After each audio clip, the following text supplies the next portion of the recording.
First বেঞ্চে বসে থাকা সব সময় ফার্স্ট হওয়া ছেলেটাকে সবাই ভালোবাসতো। তার সাথে সবাই চাইতো বন্ধুত্ব করার। সবাই ভাবতো তাকে খুব ভালো, কিন্তু সেও এক সময় মাতাল হয়ে বাড়ি ফিরে।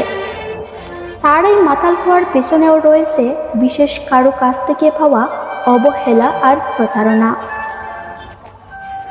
যে ছেলেটা প্রতিটি দিন রাস্তার পাশে দাঁড়িয়ে মেয়েদের শীষ দিত বা বিরক্ত করত, সেও এক সময় পরিবর্তন হয়ে পড়ে অনেক ব্যস্ত।